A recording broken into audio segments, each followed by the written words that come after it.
Page 61 is very good too.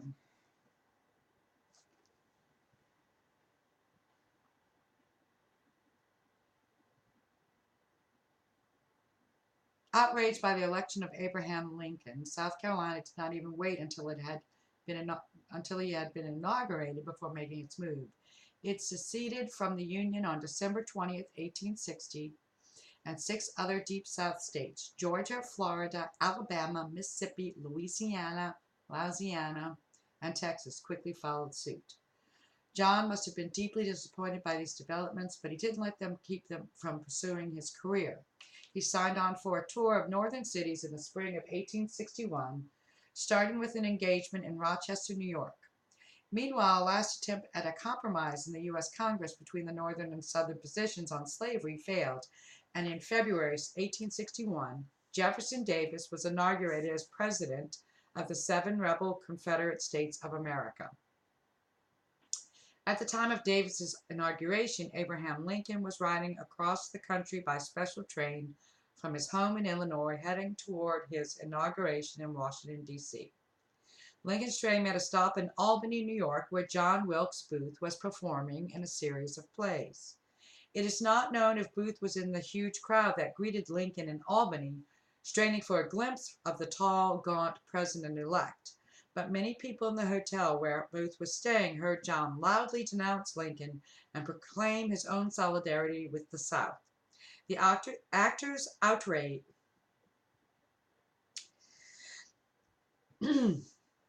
the actor's outburst offended the other guests, some of whom complained to the manager of the theater where Booth was appearing.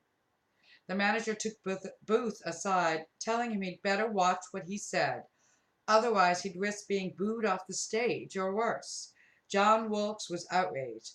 Quote, "Is not this a democratic city?" Unquote, he exclaimed. Quote, "Democratic, yes, but disunion, no." Unquote. The manager replied. His rebuke silenced Booth for a moment. Abraham Lincoln was inaugurated on March 4th, 1861, and less than 2 weeks later he faced his first major crisis as president. Ever since South Carolina has seceded from the Union, its governor had been demanding that control of all federal properties in the states be handed over to him. That property included Fort Sumter, located in the harbor of the city of Charleston. In his campaign for president, Lincoln had pledged to defend every piece of federal property in the South. Now, just as South Carolina's governor was stepping up pressure on Fort Sumter, Lincoln learned that its garrison, which was loyal to the Union, was running out of supplies. If he sent the necessary provisions, the president knew the convoy might be attacked, and war would almost certainly follow. But if he didn't, the garrison would face either slow starvation or a humiliating surrender. After weighing his options, the president decided to dispatch reading too fast. After weighing his options, the president decided to dispatch a fleet of supply ships to Charleston, and he notified the governor of South Carolina that it was on its way. The governor responded to the president's message by demanding that the commander of the fort evacuate it at once. When the commander refused, Southern guns opened up on Fort Sumter early in the morning of April 12, 1861, and the fort's guns returned the fire. The American Civil War had begun.